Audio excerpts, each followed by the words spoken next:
Picture yourself trudging through a medieval town where the air's thick with the tang of wet earth horse dung and something that might have been soup in a past life.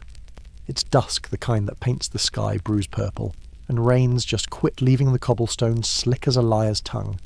Your boots, your only pair, are soaked squelching with every step, and you've dodged 2 carts of turnips that seemed hell-bent on flattening you. You're bone-tired, your stomach's growling like a chained dog, and all you want is a corner to collapse in with a drink to dull the day. Welcome to the Medieval Tavern, the beating, booze-soaked heart of every town where knights, farmers and bards all end up drunk, broke, or both. It's not just a bar, it's where news breaks, fights spark, and fleas throw their own parties under your tunic. Finding a tavern isn't like flipping open an app. There's no neon, no sign screaming open. You let your ears do the work. Past the blacksmith's clang and the fishmonger hawking eels that look suspiciously alive, you hear it. A roar of laughter, shouting, and someone butchering a song about a goose that stole a knight's honour.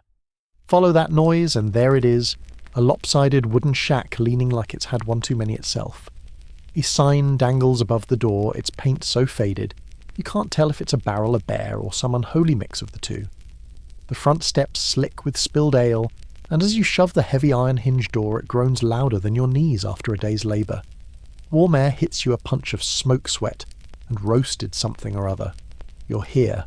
The tavern's alive and it's already sizing you up, so take a breath if you dare and step inside. What's waiting is a night you'll either treasure or pray to forget. The tavern wraps around you like a damp, rowdy hug. The ceiling's so low you duck instinctively, and the floor's actual dirt, not some poetic nonsense sprinkled with straw that's doing a terrible job of hiding the grime. Candlelight flickers on soot-stained walls, throwing shadows that make even the stools look like they're spoiling for a fight. The hearth blazes in one corner, spitting sparks and smoke that doesn't quite find the chimney, probably because a dead bird's clogging it. The smell's a beast of its own. Sour ale splashed everywhere, wet wool steaming off bodies, and a whiff of boiled onions that's somehow both comforting and alarming. It's not a scent, it's a life choice. There's no hostess, no menus, no quiet booths for heart-to-hearts. The place is a single, sprawling mess of wobbly tables and benches that creak under the weight of muddy boots and bad decisions. You spot a seat near the hearth, but it's damp with something you don't investigate. The crowd's a living thing, loud, shoving, laughing. A farmer's yelling about a stolen chicken. A one-eyed dog's gnawing a bone under a table like he's the landlord, and someone's passed out with a ladle still clutched in his fist. A woman slams her mug down, splashing half her drink, and nobody blinks. This is the tavern's pulse, raw, unfiltered, and set to either riot or out cold. You settle in, feeling the bench groan, and realise you're not just a guest, you're part of the chaos now. So raise a mug if you can find one and brace for what's next. The night's young and the tavern's got plans for you. You're barely settled on your creaky bench when you feel the weight of a stare that could curdle ale. It's the tavern keeper, the unchallenged sovereign of this smoky kingdom, and they're sizing you up like you might owe them for last week's stew. No crown, no sceptre, just a presence that commands the room like a storm cloud with a grudge. If it's a man, he's built like a barrel had a love child, with a battering ram grizzled with arms that could snap a broomstick, and a scowl carved from years of bad debts. If it's a woman, she's got eyes sharper than a skinning knife cutting through the chaos, with a glance that says, "Try me," and you'll be mopping the floor with your face. Either way, they've seen it all: bar fights, cheaters, lovesick bards, and cleaned up worse before the roosters crow. The tavern keeper's a one-person empire, juggling roles like cook, judge, and bouncer without breaking a sweat. They pour drinks from a sagging plank, balanced on barrels, bark orders that cut through the din, and keep tabs on every coin owed without scribbling a single note. That guy in the corner who's been nursing the same mug for an hour, they know he's dodging his tab from Tuesday. Need gossip about who's in debt, or sneaking around with the miller's wife, bribe them with a compliment and a copper and they might spill. Cross them though and you're out the door with a tankard-shaped dent in your pride. A helper may be a kid they half-adopted, or a spouse darts through the crowd, hauling jugs and dodging drunks. The keeper's the axis this chaos spins around, keeping the ale flowing and the roof from caving in.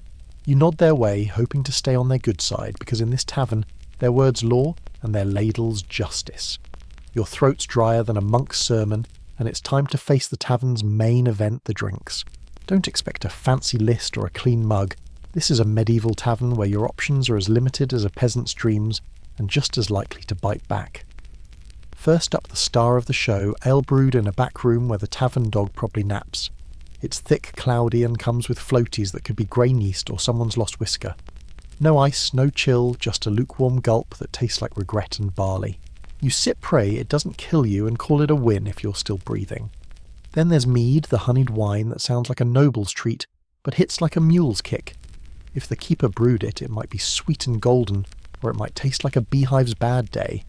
Cider's another gamble made from apples that either fell fresh or festered for weeks. It's sharp, tangy, and served in a mug that might have held pottage yesterday. Wine. Sure, if you're in a posh southern town, but here it's sour, watered down, and paired with the keeper's smirk. Water's the boldest choice half the time. It's a broth of invisible doom, which is why even kids stick to ale. No cocktails, no shots, just clay or wooden mugs that smell like last night's mistakes. You raise yours, sniff the bitter warmth and drink deep. It's not fine dining, it's survival, and in this tavern, if it's wet and doesn't drop you dead, it's as good as gold. Your stomach's howling louder than the bard butchering a ballad in the corner, and it's time to tackle the tavern's food, if you can call it that. Don't go dreaming of a menu or a waiter fussing over your preferences. In a medieval tavern, you eat what's there, and you're grateful if it's hot and doesn't wiggle. The star of the show is pottage or stew so thick it could double as mortar. It's been simmering in the same pot since the moon was new, with grains, root vegetables and bits of protein, maybe rabbit, maybe pigeon, maybe something. The cook didn't ask too many questions about tossed-in daily. Nothing comes out, so every spoonful's a history lesson, equal parts sustenance and mystery. If you're lucky, there's bread dark and heavy enough to knock out a thief if you swing it right. Fresh baked, it's chewy. A week old, it's a jawbreaker. Pair it with cheese that smells like it's plotting a coup, or maybe some salted fish that's seen better days. No forks, no napkins, just your own knife, your fingers and the sleeve of your tunic, which by now's a canvas of spills. Sometimes there's a special, which is just the keeper's way of saying they're clearing out leftovers. You eat from a wooden bowl, dodging splinters, and try not to dwell on what's floating in there. In the hearth's glow, with the tavern's roar around you, it's not gourmet, but it's warm, filling, and against all odds, almost comforting. You're not dining, you're surviving, and in this place that's a feast worth celebrating. With a belly full of pottage and a mug of questionable ale in hand, you start to notice the tavern's real show, the people. This place is a human tapestry woven from every thread of medieval life, and it's louder than a market day brawl. To your left, a farmer with a face red as his ale rambles about his cow's latest adventure, slapping your shoulder, like you've been mates since birth. Across the room, a hooded figure nurses a drink in the shadows. Could be a monk on the run, could be a bandit, could just hate eye contact. You're not asking. Near the hearth, a soldier in dented armour spins a yarn about battling dragons and Frenchmen. His audience too drunk to care, it's nonsense. A merchant sweating through his cloak shouts grain prices. Nobody asked for flashing coins like he's begging to be robbed. Two locals roll dice on a warped table, one cheating so blatantly the other's just waiting for an excuse to swing. A bard strums a love song in the corner, a voice cracking, but pants mercifully on, which is more than you could say for last night's performer. Women weave through the crowd, some serving, some working their own deals, sharp-eyed and quick to laugh or land a punch. Kids dart underfoot, swiping crusts and coppers, and nobody bats an eye. It's a circus of boasts, bets, and bad decisions, and you're in the front row. This tavern's not just a place to eat, it's a stage, and every soul here's playing their part, including you. The tavern's no symphony hall, but it's got a soundscape that grabs you by the ears and doesn't let go. It's a wild living cacophony, like a storm decided to throw a party. Mugs clank against tables, some in cheerful toasts, others shattering into cheers that drown out the crash. Laughter erupts, big and raw, spilling from throats like it's been caged too long. A farmer chortles at his own hay bale joke, a knight snickers over the word pottage, and a monk wheezes every time someone yells duck. Don't ask, you won't get a straight answer. Voices pile on each, louder, clawing for space arguments over taxes, half-true tales of battles and someone mangling scripture to win a bet. The tavern keeper's bellow cuts through, swatting orders like flies, while a barmaid snaps at a handsy drunk, her voice sharp as a blade. A guy in the corner chants another round, like it's his war cry. The bard, bless his heart, strums a lute with 3 strings left, looping 4 creaky chords and belting verses about lost loves and runaway chickens. Nobody's really listening unless he names someone in the room. Then it's either a riot or a roast, Dogs bark, a goat bleats, nobody knows why it's here, and chairs scrape the dirt floor like thunder in a barrel. Someone spills ale, someone burps loud enough to shake the rafters, and someone else tumbles off a bench still talking like it's part of the plan. Every so often the noise dips a 3-second hush, then a heroic fart restarts the chaos. It's not music, it's the tavern's heartbeat, and the longer you sit, the more it feels like home. As the ale loosens tongues and the hearth warms bones, the tavern morphs into a medieval casino, all sweat and swagger with no velvet ropes but plenty of yelling. Gambling's the night's sport, and everyone's a player, from grizzled soldiers to kids sneaking borrowed dice. No dealers, no rules, just a scarred table, a pile of coppers, and a guarantee someone's leaving with less than they brought. Dice carved from bone or whatever's handy rattle across the wood like tiny thunderstorms each roll, sparking cheers, curses, or cries of witchcraft. Nobody trusts the dice, but nobody stops rolling either. Cards show up in fancier towns, their edges worn, always missing a few, with rules that shift depending on who's loudest. One minute you're chasing high numbers, the next you're matching symbols or just bluffing through the haze. Bets range from coins to mugs to yes, someone's goat. Another guy wagers his boots, and one fool bets his freedom for the night. Spoiler, he's sleeping in the stable now. The regulars are sharks, shuffling fast, rolling, slow, grinning like they've already pocketed your soul. Cheating's half the game, a hidden die, a marked card, a timely cough when the stakes climb. Win big, and you'd better buy a round or brace for a brawl. Lose hard, and you smile inch toward the door and pray nobody notices. Side games flare up too. Arm wrestling, thumb wars, or who can chug the most before kissing the floor. The winner gets claps, the loser gets a nap in the straw. It's not about the coin, it's about the rush, the laugh, and the chance to lose your pride and keep your pants. In this tavern, luck's a gamble and you're all in. The tavern's haze thickens, and as the ale flows, the air hums with something new. Stories spun like threads that tie the room together. It's not just noise now, it's a stage where truth takes a nap and every tale's a performance. In the corner, a bard clears his throat, his lute squeaking like it's begging for mercy. He's got a few teeth missing, but swagger to spare, launching into a ballad about a knight who wooed a mermaid and drowned, reciting bad poetry. Nobody buys it, but the crowd leans in, mugs in hand, because in this tavern, a good lie beats a dull fact any day. His voice cracks, his chords wobble, but he's got the room until he trips over a verse and someone chucks a bread crust. Then the patrons join in, each tale wilder than the last. A grizzled farmer swears he wrestled a bear and drank to tell the tale. Another guy claims he saw a witch turn his cow into a goat. Nobody asks for proof. A third, slurring through his fourth ale, insists he's kin to Charlemagne, probably through his cousin's dog. You won't believe this, they start, and they're right, you don't, but you're hooked. Jokes flop and circle back to genius. A shaky poem likely stolen from a monk gets cheers or jeers depending on the crowd's mood. If a travelling skald rolls through, it's a treat. Their songs are tight, their stories long, and they can whip the room into a frenzy. But even they know the tavern's golden rule: never let facts spoil the fun. In this smoky glow, with the hearth crackling and mugs sloshing, storytelling's more than entertainment. It's glue binding strangers into friends, or at least drinking buddies for one wild night. You laugh, you clap, and for a moment you're part of the myth too. The night's deep, the ale's deeper, and the tavern's air buzzes with a reckless kind of courage. The bard's crooning about wayward shepherdesses, and suddenly everyone's feeling a bit too bold. Welcome to medieval flirting, where subtlety's as rare as a clean mug. It kicks off with a squinting glance across the room, one eye foggy from mead. A guy with more gaps than teeth leans over a bench, slurring, "My lady, your eyes outshine the hearth's glow." She lobs a bread crust at his head, and the crowd roars like it's a joust.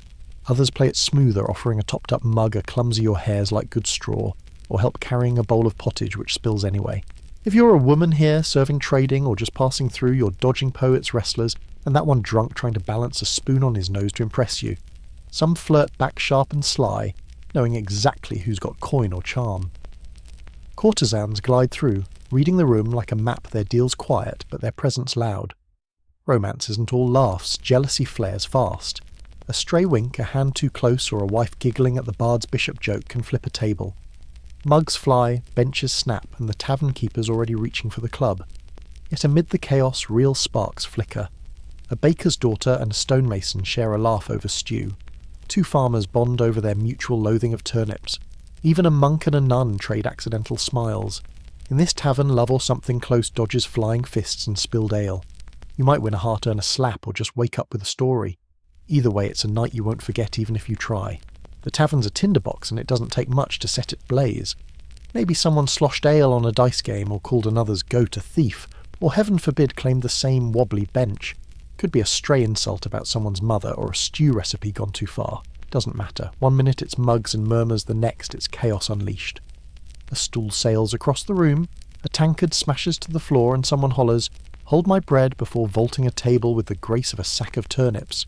Welcome to the tavern, fight less a battle and more a drunken ballet as predictable as the moon and twice as messy.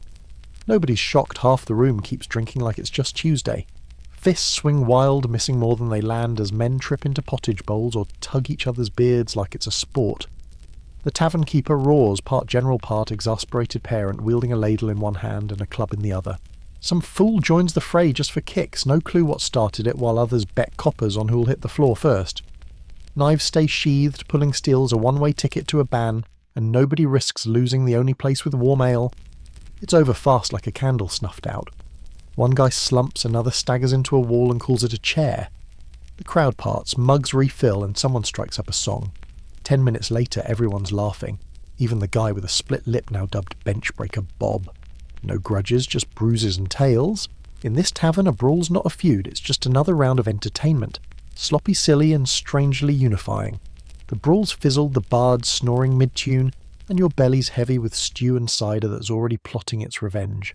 The tavern's still humming, but your eyelids are begging for mercy. It's time to sleep, or at least try. Don't expect a feather bed or sweet-smelling linens. This is a medieval tavern, not a lord's manor. If you're lucky enough to snag a room, it's up a splintery staircase that creaks like it's tattling on you. The chambers are cramped, chilly, and shared with strangers who snore like war horns and mutter in tongues you don't know. Beds are straw-stuffed sacks, lumpy as a bad lie, and crawling with what the locals politely call bedfellows. You keep your boots on your dagger under your head, not for comfort but survival, and share a blanket that smells like garlic and regret. Too broke or too sloshed for a room, you're crashing downstairs on a bench under a table, or curled by the hearth next to a dog that might own the place. Expect to be stepped on, sneezed at, or used as a footrest by some drunk who thinks you're furniture. The tavern never really quiets. Logs pop in the fire, someone farts a ballad, and a latecomer's still arguing about pigs. Yet somehow you drift off. It's not cosy, it's not clean, but it's safe enough. The keeper's watching club at the ready and the hearth keeps the cold at bay. The noise becomes a rough lullaby, all human, all alive.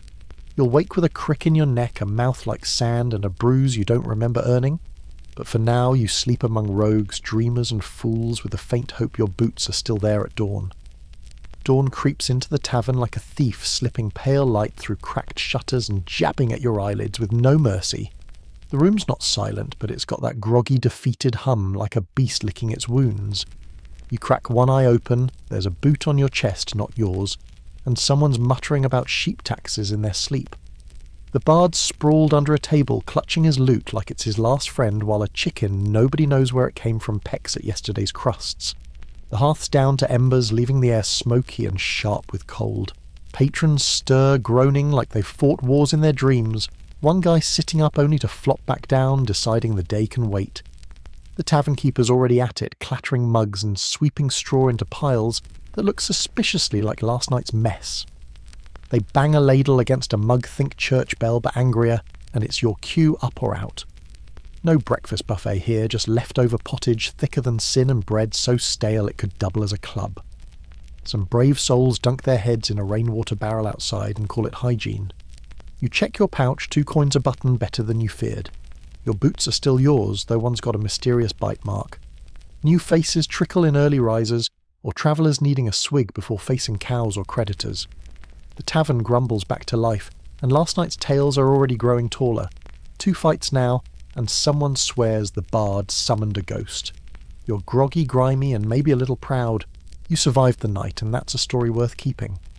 As you nurse your aching head and sip the dregs of watered-down ale, the tavern reveals its true face, not just a den of drunks, but the beating heart of the town. In a world without scrolls of news or glowing screens, this is where life happens. A merchant from some far-off port spills gossip about shipwrecks and kings, while a soldier still dusty from the road recounts a skirmish that might have been true. The bard's latest ditty half made up weaves the room together, even if it's about a knight's lost pants. This is the medieval social network where farmers share benches with thieves and pilgrims swap bread with rogues, all blurring the lines of class for a night. Deals are struck over splintered tables, bartered wool promised pigs, or a handshake that seals a marriage or a feud. The tavern's a marketplace, a court, a stage, all at once. You might find work hauling barrels, lose your last coin to a dice cheat, or hear a rumour that the miller's wife is trouble. It's not just about the ale or the fights.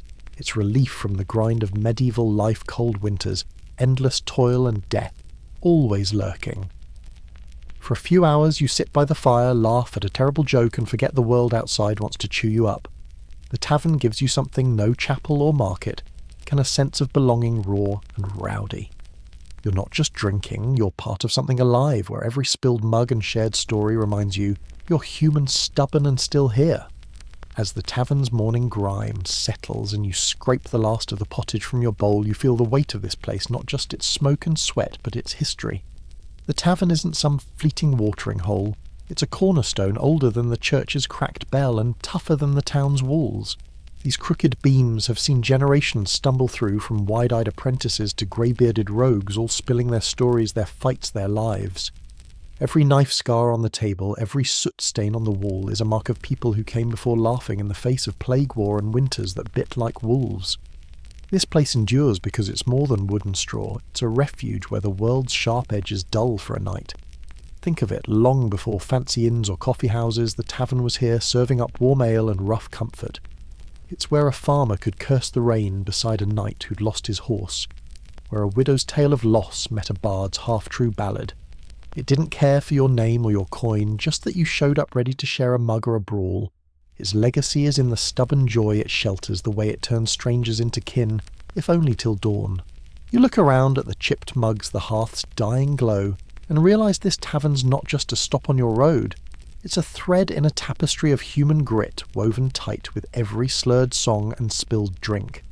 It's a place that says no matter how hard the world hits, we'll still gather. Drink and defy the dark. You push back from the table, your boots sticky with ale, and your head heavy with the tavern's spell. The fire's low, the crowd's thinning, but the echo of last night's chaos lingers like a good dream. This tavern with its dirt floor and raucous soul isn't just a place, it's a pulse raw and honest that's been beating long before you stumbled in, and will keep on after you're gone. It's not the castles or cathedrals that tell the real story of the Middle Ages. It's this ramshackle haven where people carved out moments of life against a world that offered none too kindly. Forget Hollywood's polished knights. This is where the real stuff happened, in mugs raised, fists swung, and stories that grew taller with every retelling. Stepping out into the dawn, you carry the tavern with you. Not just its smell, which clings like a loyal dog, but its truth. It was never about the ale, though, that helped, or the pottage, though it filled you. It was about belonging, about finding a seat in a world that didn't always save you one. The tavern gave you a fire to warm your hands, a crowd to share your burdens, and a chance to laugh when life gave you little reason. Long before pubs or cafes, this was the heart of it all, loud, filthy, and so damn alive. You smile, rubbing the bruise you don't recall earning, and know you've been part of something timeless. The tavern's door creaks shut behind you, but its story stays a stubborn, joyful shout against the quiet of the ages.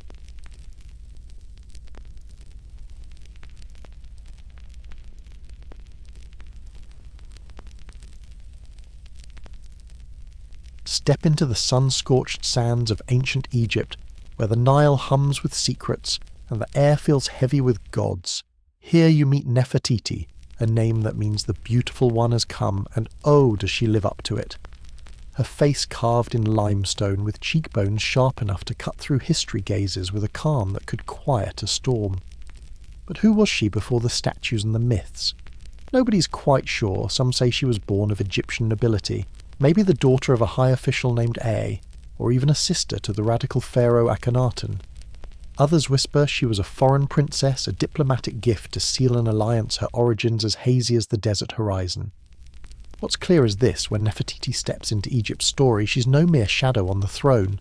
She arrives like a comet, brilliant and disruptive, her presence etched into the stone of a civilization that worshipped permanence. You can almost see her standing beside Akhenaten, not as a quiet consort, but as a force her eyes holding a fire that matches his own. Their partnership isn't just royal, it's revolutionary, ready to upend centuries of tradition and challenge the gods themselves. Nefertiti's not here to play a supporting role. She's a queen who commands her image, destined to outshine even the pharaohs in the art of their time. The mystery of her roots only fuels her legend like a riddle carved in hieroglyphs nobody can fully crack. As you linger in her shadow, you feel the weight of a woman who didn't just live history, she reshaped it, and the world's still catching its breath.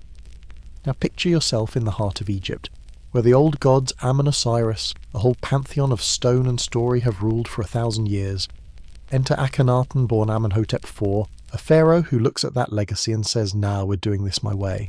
You can almost hear the priest gasping as he turns his back on their temples, their rituals, their power, and declares one truth. The sun disk, the Aten, is the only god worth kneeling to. It's not just a new religion, it's a sledgehammer to Egypt's soul, smashing centuries of tradition like a pot dropped in the market. And standing right beside him, not a step behind, is Nefertiti, her hands raised in offerings, her image carved as boldly as his own. This isn't a quiet reform, it's a cosmic upheaval. Akhenaten shuts down Amun's temple's chisels away old gods' names, and moves the capital to a new city, Akhetaten, a blank slate in the desert. You can feel the tension, the priest seething the people, whispering the whole kingdom wobbling like a cart on a bad road. Nefertiti's not just watching. She's leading depicted smiting enemies in art, a role usually reserved for pharaohs with swords and swagger.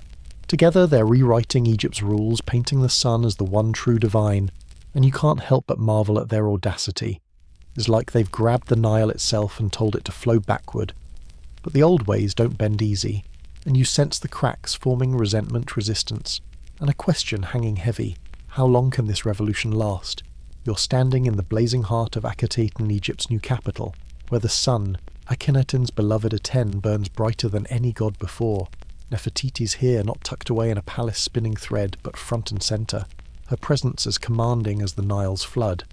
She's not just a queen, she's a force carved into Egypt's story, her image splashed across temple walls more often than Akhenaten's own. You see her in stone, towering her arms raised to the sun, or smiting foes with a ferocity that makes you double-check. Wait, isn't that a pharaoh's job? She's leading ceremonies, striding beside her husband, her silhouette as bold as his, suggesting something wild. Maybe she's not just his partner, but his equal, a co-ruler in a land where pharaohs were gods. This power doesn't come cheap. The old priests, their temples shuttered, and their gods demoted, simmer with fury, their whispers like sandstorms gathering strength. The people uprooted to this new city feel the weight of change. New hymns, new rules, a new world where the Aten's rays drown out the past. Nefertiti's visibility, her strength stirs awe, but also unease. Egypt's not used to a queen who stands this tall. You can sense the tension like a bowstring pulled too tight, as the couple's revolution reshapes a kingdom that craves stability. Yet Nefertiti holds steady, her gaze serene, her name sung in solar hymns. She's not just part of history, she's bending it, and you can't look away even as you wonder what this kind of power costs. You're still in Akhetaten, where the Aten's light bathes everything, but something's shifted. Nefertiti the queen, who burned brighter than the sun itself, starts to fade, not in glory but in presence. One moment she's everywhere in carvings and ceremonies, her name woven into Egypt's new faith. The next she's gone like a shadow swallowed by noon. No tomb marks her end. No body tells her story. No scroll explains where the beautiful one went. Did she die quietly, her light snuffed out by illness or intrigue? Did she fall from favour, pushed aside in a court that churned with ambition? Or wilder still, did she slip away, taking a new name, a new life, leaving her legend to echo alone? Her absence is louder than her reign. You feel it in the silence of the records, in the unanswered questions that hang like dust in the desert air. Egypt moves on, Akhenaten's revolution stumbles, the old gods creep back, and the capital crumbles into sand. But Nefertiti's mystery endures, her face staring from that iconic bust, serene and untouchable. She's a riddle that history can't solve, a queen who didn't just rule but reshaped a world, then vanished without a trace. As you ponder her fate, you realize this is where her true legend begins, not in her power, but in her silence, a whisper that still makes the world lean in, wondering what became of the woman who dared to rival the sun. You're standing near the Giza plateau where the pyramids loom like silent giants, and the great Sphinx stares into eternity. But turn your gaze from the sun-baked sands to the quiet shallows of the Nile near the village of Abu Rash, and you'll hear a whisper a tale that hums with mystery. Locals speak of an underwater sphinx, a lion-shaped form half buried in mud and river silt, its curves too smooth to be nature's whim. When the Nile's waters dip during droughts, parts of it emerge stone grooves, the carved paw shapes that hint at hands long gone. No tour buses roll here, no signs point the way, just reeds brackish water, and a stillness that feels like it's holding its breath. This isn't a tale from dusty scrolls. It's alive in a fisherman's stories passed down like a secret the river keeps. You feel the pull of something ancient, something ignored as if the land itself wants to speak. Could this submerged figure predate the pyramids belonging to a time when the Sahara was green and the Nile danced wild? If it's real, it's not just a statue, it's a crack in history's foundation, a question that could rewrite Egypt's story. You stand by the water's edge, the air thick with possibility, and wonder what lies beneath, and why does it feel like the world's not ready to listen? You're still by the Nile where the underwater Sphinx lingers in whispers, but now the tale leaps to the 1980s when curiosity gave it wings. A handful of divers and independent researchers armed with grainy cameras and stubborn hope started poking around near Abu Rash. They reported a massive lion-bodied shape beneath the silt, not a random rock, but something with leg symmetry, maybe even a faint weathered face. You can imagine their excitement like finding a letter from a forgotten world. Their photos were blurry, their claims bold, and the academic world it scoffed, dismissing them as dreamers chasing shadows in the mud. But those early reports lit a spark that wouldn't die. You sense the tension Egyptology's built on rigid timelines pegging the Great Sphinx to 2500 BCE under Pharaoh Khafre. A second Sphinx older submerged would upend everything, suggesting a civilization before the pharaohs, before hieroglyphs. The skeptics called it erosion, a trick of water and wishful eyes, but the images kept circulating, the stories grew louder. Fringe theorists joined in spinning tales of lost cultures, maybe even Atlantis. You feel the divide: caution versus wonder, evidence versus possibility. No official dig followed, no museum claimed it, yet the Sphinx, if that's what it is, stayed put silent under the Nile's flow. You're left wondering, was it nothing, or was it everything waiting for someone to dive deeper? You're back by the Nile's edge near Abu Rash, where the underwater Sphinx whispers from beneath the silt, and now the ground itself seems to speak. Geologists and curious minds have turned their eyes here, studying not just stories but stone. Sonar scans hum through the murky water, picking up patterns, rectangular outlines, smooth curves, blocks too precise for nature's chaos. You feel the weight of their findings, erosion marks on the submerged form-rounded grooves that scream of ancient rainfall, not the dry winds of today's Sahara. These aren't random scars. They follow the shape of a lion, a structure that feels carved then drowned by a wilder, wetter Nile. The evidence doesn't stop there. You hear echoes of debates about the Great Sphinx itself, where geologist Robert Schoch pointed to deep vertical weathering marks of heavy rain that hasn't touched Giza since 7000 BCE, long before pharaohs. If the Great Sphinx could be that old, what about this hidden sibling? Satellite images and radar hint at foundations aligned with celestial markers, buried in a floodplain that once pulsed with life. You sense the stakes. If this Sphinx predates the pyramids, it points to a lost age, a green Sahara where people shaped stone before history learned to write. Skeptics shrug, calling it limestone's trickery, but the pattern's too regular, too deliberate nag like a half-remembered dream. You stand here, the river lapping at your feet, and feel the earth urging you to question what's been forgotten and what's still waiting to rise. You're still near the Nile, where the underwater Sphinx lies silent, its mystery, untouched by shovels or spotlights, and you can't help but wonder, why hasn't anyone dug it up? The answer's as murky as the river. Egypt guards its past like a treasure with strict rules and a fierce pride. Excavating a site that could rewrite history needs permits, funds, and toughest of all approval from institutions that don't budge without a mountain of proof. You sense the caution, A new sphinx older than the pyramids could unravel Egypt's timeline, stirring chaos in textbooks and pride alike. The Nile doesn't help flooding the site most of the year, making any dig a battle against water, mud and time. Draining it would take years, not to mention care for the fragile ecosystem nearby. Then there's politics. You feel the weight of a system that thrives on Giza's grandeur, not on proven riddles. A discovery this big could draw media-frenzy questions Egypt might not want. Some whisper of quiet studies, data tucked away, but without public proof, it's just smoke. Independent researchers cry for action, their sonar scans and photos dismissed as amateur dreams. You see the divide. Academics demand hard evidence while dreamers see a cover-up.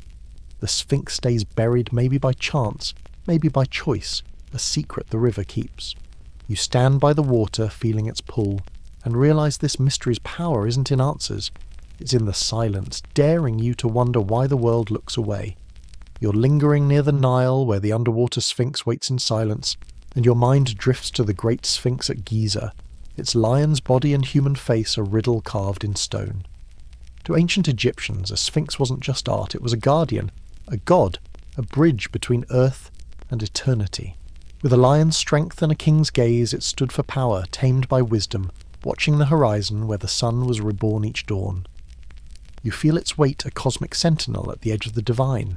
Now imagine another hidden beneath the river. Perhaps older its purpose, a whisper from a time before pharaohs. What could it mean? No texts speak of twin sphinxes at Giza, but you sense the pull of symmetry. Egyptian temples love balance with paired statues and mirrored paths. Could this submerged sphinx be a prototype, a pre-dynastic echo of a myth later perfected? You picture it facing east, guarding a forgotten dawn, its lion shape tied to the stars or a flood now lost to memory. If it predates writing, its story might not bow to Pharaoh's gods, maybe it marked a ritual, a cataclysm, or a people who saw the world differently. You feel the shiver of possibility. A second Sphinx could rewrite Egypt not as history's start, but as the last note of an older song. The river murmurs, and you wonder if this guardian drowned in silt still watches, holding secrets too vast for stone to contain. You stand by the Nile's edge, the underwater Sphinx a shadow beneath the waves, and you feel its pull not as stone, but as a question that won't let go. Whether it's a carved monument or a trick of eroded rock, its power lies in what it stirs: a hunger to know, to reach into the past and touch what's been lost. You sense it's more than a relic. It's a mirror reflecting how we chase the unknown. In a world of instant answers where drones map ruins and algorithms predict the past, this Sphinx is a rare thing, a mystery that resists. It asks, what if history's deeper than we think? What if myths hold truths we've forgotten? You feel the ache of human longing, the same that built pyramids and carved dragons into mountains. If this Sphinx is real, crafted before Giza's stones were laid, it's a voice from a vanished age maybe, a people who knew the stars or honoured the earth in ways we can't grasp. Even if it's just rock, it speaks to our need for wonder, for stories that outlive us. You see the divide it's sparked, scholars demanding proof, dreamers chasing hints, both wrestling with what the past means. The Sphinx stays silent, buried in mud, yet its story lives in every debate, every whispered tale.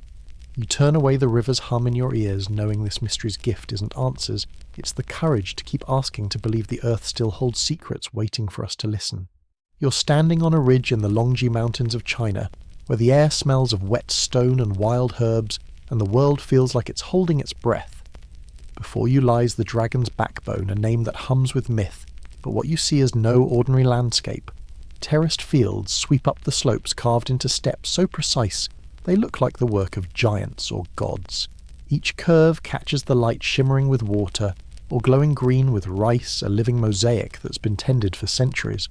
This isn't just farmland, it's a masterpiece, a testament to human grit and harmony with the earth, where every stone wall and ripple tells a story of survival. The locals, the Zhuang and Yao people, see more than fields here. They see a dragon, its spine coiling along the ridges, its scales, the terraces themselves, breathing with the seasons. You can almost feel it, the pulse of this place shaped by hands that learn to listen to the mountain's whispers. Unlike the chaos of a medieval tavern or the grandeur of an Egyptian queen's court, Longji is quiet, deliberate, a world where time moves with the trickle of water and the turn of the harvest. It's a place that doesn't demand your awe, it earns it, drawing you into its rhythm like a lullaby carved in soil. As you gaze out, you know you're not just seeing a view, you're stepping into a legacy, one that's as alive as the dragon it's named for. You're still in Longji, where the terraces gleam like a dragon's scales, and you notice the heartbeat of this place isn't soil or stone, it's water. Water is everything here, the lifeblood that turns barren slopes into fields of rice. In spring, as snow drips from the peaks, streams flood the terraces, transforming them into mirrors that catch the clouds, the sun, even the stars on a still night. You stand there feeling like you're walking through the sky itself, the patties so glassy they blur earth and heaven. It's surreal, a quiet magic that makes you forget the world's rush. By summer, the water shifts, cradling green shoots that ripple like an emerald sea swaying in the warm wind. Come autumn, the terraces glow gold, the water glinting through ripe grains, a harvest that feels like a gift from the mountain. Winter stills it all, snow or frost blankets the fields, the water drained the dragon asleep but never gone. Time here isn't measured by clocks but by moisture, the first trickle of spring, the frog's chorus in summer, the scent of wet earth. You can sense the rhythm unhurried and ancient tying each season to the next. Unlike the Rowdy Tavern's chaos or Nefertiti's fleeting blaze, Longji's story unfolds slowly, patient as a river carving stone. It's not just a place, it's a cycle, a promise that everything turns, grows and rests, and you're caught in its gentle, endless dance. You're in the Longji terraces at dawn, where mist clings to the hills, like a dragon's breath, and the air smells of soaked earth and promise. Spring has stirred the mountain, and the terraces shimmer with fresh water, ready for the ritual that binds this land to its people planting. There's no fanfare, no trumpets, just the quiet shuffle of farmers, young and old, moving as one. You see them barefoot along the narrow ridges, straw hats tipped low baskets swaying on their backs. They step into the cold, glassy patties, pressing tender rice seedlings into the mud with fingers that know the earth like a friend. It's a rhythm almost holy, each plant a small prayer bend, reach, press, repeat, hour after hour, sometimes for weeks. Children trail behind, splashing in the shallows, mimicking their elders with clumsy hands, learning not from books but from the feel of mud and the spacing of rows. You notice the elders pause, scattering the first seeds with murmured blessings, offerings to the mountain spirits who guard these fields. Songs drift up soft and ancient, tying each worker to ancestors who carved these terraces long ago. It's not just labour, it's a vow to the land, to the past, to the kids who'll one day take their place. Nobody rushes. The dragon sets the pace slow and steady, a meditation woven from water and work. As green shoots begin to rise, you feel it. This isn't just planting rice. It's planting hope, a quiet defiance against time and hunger, one seedling at a time. You wander down a path in Longji where the terraces curve like a dragon's spine, and find yourself in a village Pingandazai or Jinkeng clinging to the mountain like it grew there. These aren't just homes, they're living echoes of a world that refuses to fade. Timber houses balance on stilts, their slanted roofs mirroring the terraces' lines, looking from above like lanterns floating on a green sea. Inside, life's warm and simple wood, fires crackle, rice wine simmers, and the scent of bamboo smoke curls into the air. Families span generations under one roof, sharing meals and stories as if time hasn't touched them. The people here, Zhuang and Yao, carry their heritage in every step. You spot Yao women, their long uncut hair coiled into elegant crowns or flowing like silk when they bathe in the river, a sight so graceful it feels like myth. Their hand-woven clothes dyed indigo hum with the creak of looms still working in quiet rooms. Festivals bring reed pipes and bronze drums, weddings spark ritual dances and harvests sing with ancient songs. You're offered tea from local leaves poured with a smile that's not for sale, but given freely like the stories of dragons and ancestors who shaped these hills. Tourism's crept in with its cameras and coins, but the rhythm holds rice still grows.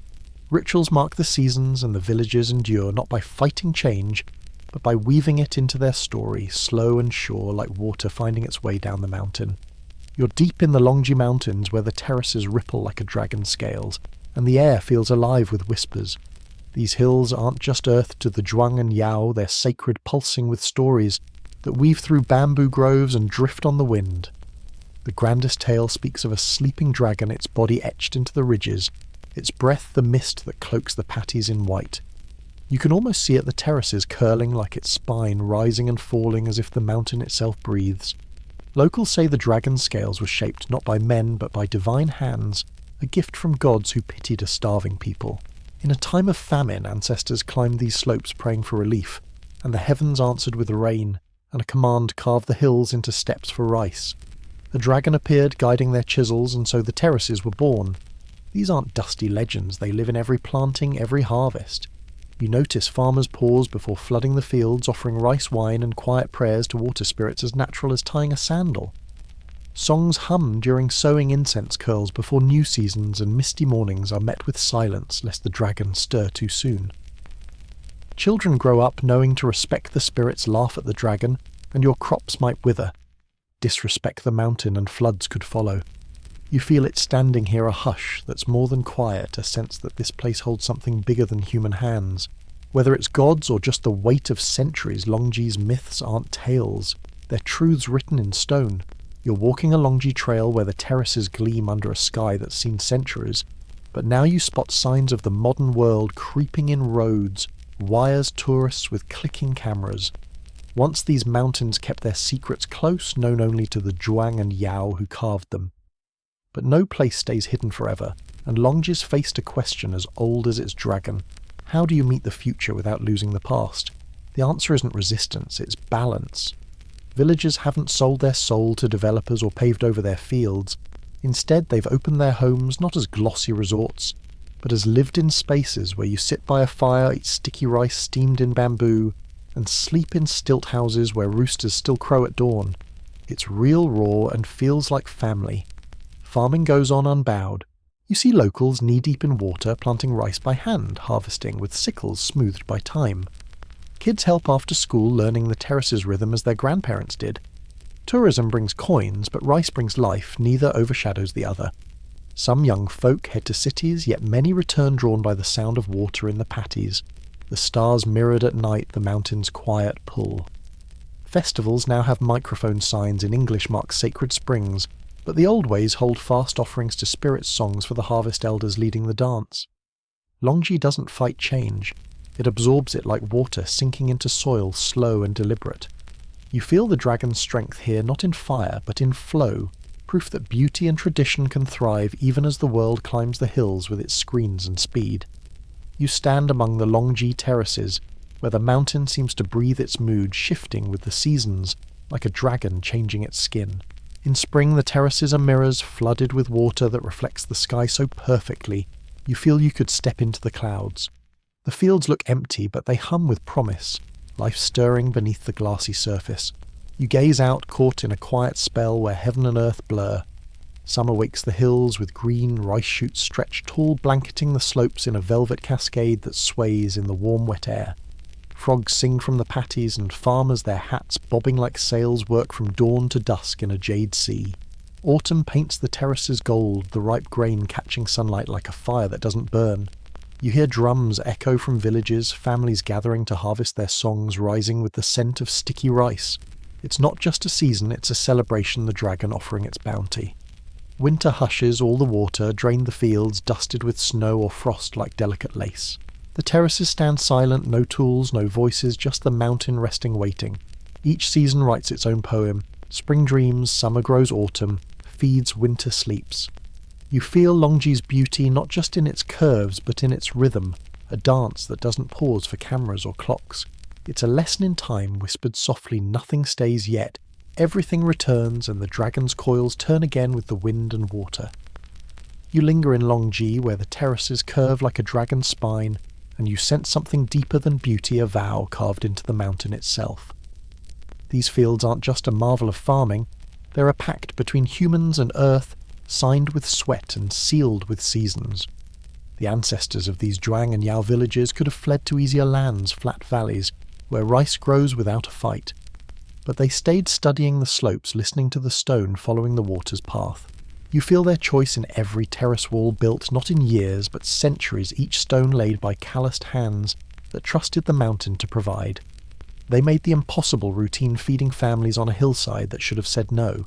This legacy isn't frozen, it lives bending with weather, with people, with time. You see it in the farmers who still plant by hand, in the rituals that honour the dragon, in the villages that welcome strangers without losing themselves. Longji teaches patience, care, a harmony that doesn't shout but murmurs like a stream over rock. In a world racing for speed, these terraces stand as proof that greatness can be quiet, built not with force but with rhythm. They're a reminder of what's possible when you work with the land, not against it. As you turn to leave, the mountain's pulse stays with you, a story of endurance of roots deeper than soil of a dragon that sleeps but never fades, whispering that the truest things take time, and time is what makes them eternal.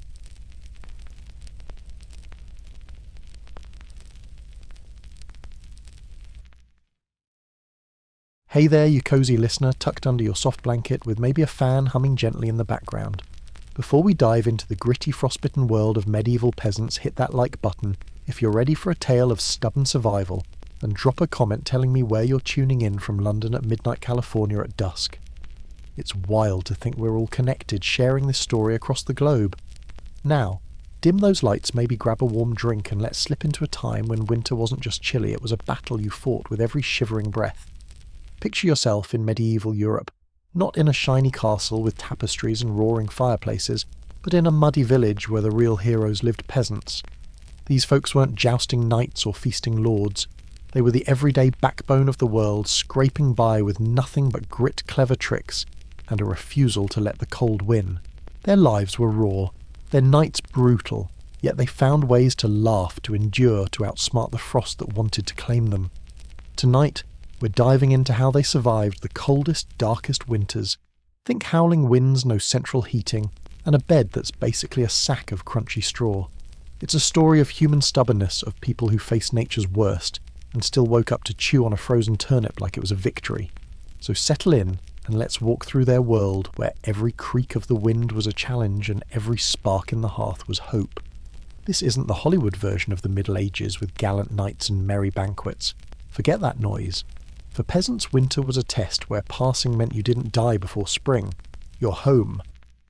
A flimsy hut of mud and sticks, the kind of place where you'd hear a squirrel sneeze through the walls. No glass windows, no fluffy duvets, just you, your family, maybe a goat and a fire that's trying its best, but mostly just toasting the toes of whoever hogged the spot closest to it. The cold didn't care about your dreams or your plans. It crept in, relentless, turning your breath into clouds and your fingers into clumsy stubs.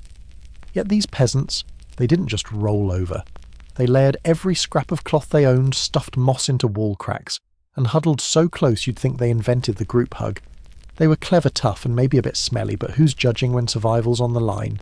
Their story kicks off with the basics, how they kept the cold, from turning them into human icicles. Ready to feel a little tougher just hearing about it? Let's go. Imagine this, you're a medieval peasant and winter's got you in its icy grip. You're in your hut, if you can call it that. A rickety pile of sticks and mud that's about as weatherproof as a paper bag. The wind's howling outside, sounding like some angry spirit who didn't get invited to supper, and it's sneaking through every crack, chilling you to the bone. You're not thinking about Netflix or a hot shower. You're wondering how you'll make it to morning without freezing solid. Welcome to the cold reality of peasant life, where the temperature inside your home is just a smidge less miserable than the blizzard outside. No thermostat to crank up, no electric blanket, just you, a sputtering fire, and a whole lot of stubbornness. Your walls are so thin you can feel the frost's breath on your neck, and the only window is a tiny hole stuffed with animal hide that flaps like it's trying to escape. The fire in the hearth is your lifeline, but it's a pathetic thing coughing out more smoke than heat, unless you're practically sitting in it. If you're across the room, tough luck, you're basically camping in the Arctic with worse snacks. Clothes. You've got a couple of wool tunics scratchy as a bad haircut, and a cloak that smells like it's been living with the goats too long. Layer them up and you're still not warm, just a shivering onion with extra itch. Beds are no comfort either, just sacks of straw that crunch when you move and come with free fleas for company. The cold's not just uncomfortable, it's a predator. Frostbite, hypothermia. Those were real risks, especially for kids or the old folks. Waking up with all your toes was a win worth celebrating with a slightly less frozen chunk of bread. But here's the kicker. These peasants didn't just survive, they got creative. They'd pile on every rag huddle with their animals and pray the fire didn't quit. That's the spirit we're diving into next, how they turned desperation into ingenuity, one chilly night at a time. Alright, you're still with me in this freezing medieval village where the wind's biting like a cranky badger, and your only defence is what you're wearing. Forget fashion medieval peasants dressed for war against the cold, and their wardrobe was less about style and more about not becoming a frostbitten statue. Picture yourself pulling on every scrap of clothing you own, layering up like you're prepping for a showdown with winter itself. Your base layer's a linen tunic rough as sandpaper, and probably not washed since the last harvest. Over that goes a woolen tunic heavy and scratchy, smelling faintly of sheep and yesterday's stew. Got another pile it on. Add some sagging leggings that bunch at the knees like they're giving up, and drape a cloak over your shoulders. Bonus points if it's patched and reeks of goat. If you're lucky, you've got a sheepskin to fling on top your prize trophy in this battle for warmth. You're not winning any beauty contest, but you're 10% warmer and 90% itchier, and that's a trade you'll take. Footwear. Don't get your hopes up. Boots are for the fancy folks. You're wrapping your feet in rags, maybe stuffing them into wooden clogs that clump like you're tap dancing on ice. If the cold still sneaks through, you add another rag and pray your toes don't stage a mutiny. Washing this pile of clothes. Good one. Dragging your only tunic to a frozen stream smashing through ice, and waiting days for it to dry or freeze into a sad, stiff plank isn't happening. So you embrace the grime. That mix of smoke, sweat, and sheep becomes your winter perfume. And here's the genius part: the dirt and grease trap heat. Like a medieval version of a high-tech jacket, just with more character. Hats and scarves are your MVPs, a wool cap, keeping your ears from snapping off a scrap of cloth around your neck holding in precious warmth. Kids. They're swaddled until they waddle like overstuffed turnips, barely able to move but toasty enough to survive. In this world, warmth is the only flex that matters, and every layer's a badge of your stubborn will to outlast the frost. Next, we'll see how their homes, or lack thereof, made this fight even tougher. Now let's step inside your medieval peasant home, if you can call it that. You're hoping for a cosy refuge from the winter's wrath, but what you get is a drafty shack that's basically a wind tunnel with ambitions. These huts built from wattle and daub think sticks woven like a giant basket and slathered with a mix of mud, straw and, yes, animal dung are about as sturdy as a house of cards in a storm. The dung's not for laughs. It's cheap, sticky, and insulates better than nothing. But let's be real, these walls are so thin the cold laughs, as it sneaks through every crack, swirling around your one-room home like an uninvited guest who won't leave. Privacy. Nope. Warmth. Barely. Character-building misery. Oh, you're swimming in it. The roof's thatched, which sounds quaint until it sags under snow leaks like a sieve, or lets in a squirrel who thinks your dinner's a buffet. Windows. Maybe a tiny hole covered with animal hide, or a wooden shutter that rattles like it's auditioning for a ghost story. Glass is for lords, not you. The floor's just compacted dirt, and when it rains or snows, it turns into a muddy swamp, so you're sloshing through your own home like it's a low-budget marsh. Cold attacks from above, below, and all sides a full-on assault on your body heat. But peasants weren't quitters. They fought back with whatever they had, stuffing moss and old rags into cracks, smearing extra mud and dung on the walls like it's a winter art project.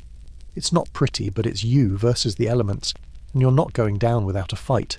This is ingenuity born of desperation, a stubborn refusal to let the cold win.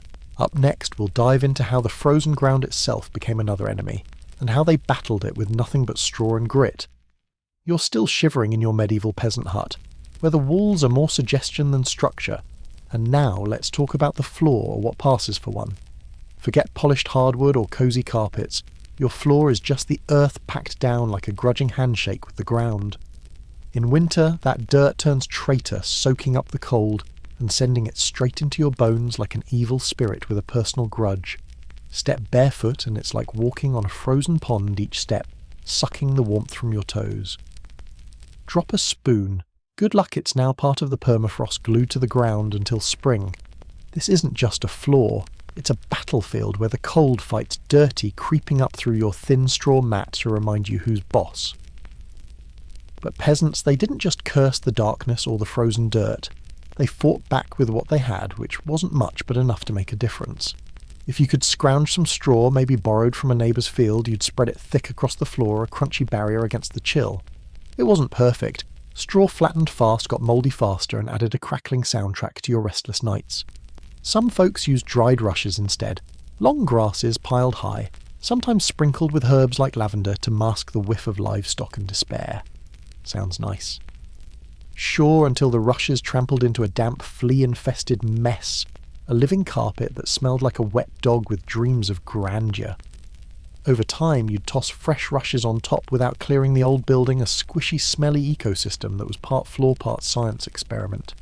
It wasn't luxury, but it kept you one step above the icy ground, and in a world where losing a toe was a bad Tuesday, that was a win. Next, we'll warm things up by the hearth, the flickering heart of every peasant home. Now let's huddle close to the one thing keeping you from freezing